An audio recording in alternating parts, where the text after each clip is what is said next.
on how this remote control boat works. Here I added on this piece right here. It doesn't have to be built like this, but I had to add on some weight so this won't be floating up. The propellers actually hit the water and they're practically completely submerged. Use these long pieces to hold up this air, this motor.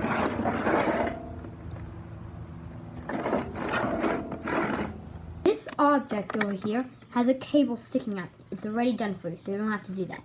It sticks out. It has this right here. You can connect this to your power box. Why I call it power box is because it has batteries right in there. And then I simply shove the power box in there and put this right here.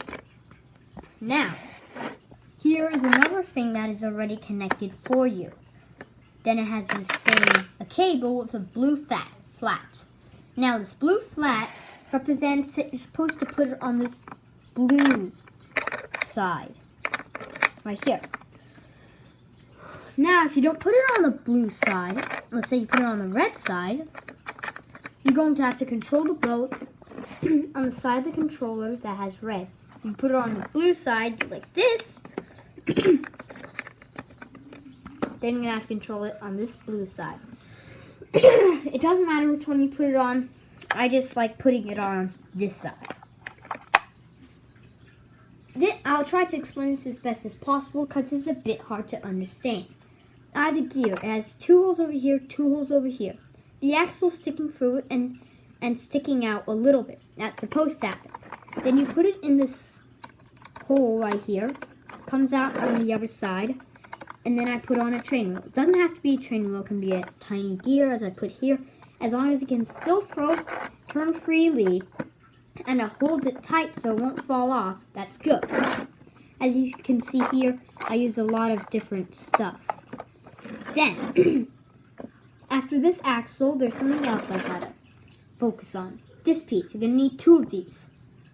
And you're gonna need 6 of the same gears right here. As you can see, there's another propeller here. Unless you're not making another propeller turn, as you can see here, you can just make 1, but I made 2 to make it go faster. Now you're going to need 2 of these if you're making 2 propellers that are going to be turning. This right here, this is how long it is. And here's a start build of it. You're going to have to take another axle.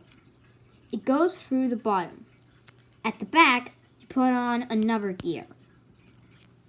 Like this. Then after that, in this case, I put on a brown piece. Again, I explained earlier, as long as it can turn freely and it holds in place, that's good. Now, at the end, go ahead and put on propeller.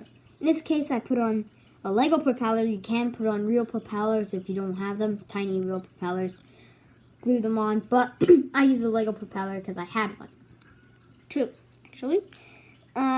And then I'm going to have to put on another gear. The gear goes right like this. And then right there, you're going to stick through an axle. Now, this axle is going to be important. It's going to have to stick out quite a lot, so it's going to have to be quite big. You're going to put it in right the middle dot, and it looks like this. I put on a train wheel to hold it in place this time. And then this is good to go. This is what you do. You basically just push it on the little slot that's sticking out to hold it. Now, this is what you're going to have to make a duplicate if you're making another propeller turn. Now, right after this, you're going to need some more pieces. This is the piece you're going to need. It has holes in it and it has these 2 pieces at the edges. Go to your boat and then you slide it in right here. Now, the axles that I was talking to you about earlier that are sticking out are going to have to fit into the holes that they're next to. See this one? I've already got it in quite well. Just got to move it in. And now at the other side, I've got to do the same. Got the upper axle in, so now it is completely steady and it won't come off on both sides. You will need 3 bags for this, and 6 batteries for the battery pack, which is right in there. And why I put the battery pack in here instead of just resting it, taking this off, oops, and putting it on my here is because I don't want it to get wet.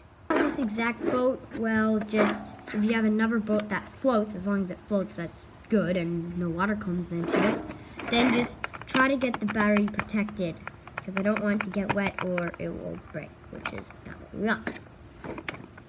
Now we have the boat in our pool, and let's go turn the battery on. The battery pack on. Now it's on. So how you know it's on, you'll see this green light right there, and that's how you know it's on.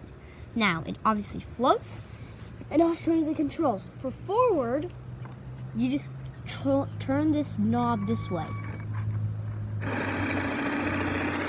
It's a bit, gotta give it a little start, and it goes. Since I already use these batteries, it's a bit slow. To stop it, you press this red button. If you put the cable on the red side, use this side, as I explained earlier. Now, if you want your boat to come back, you just turn it the other way.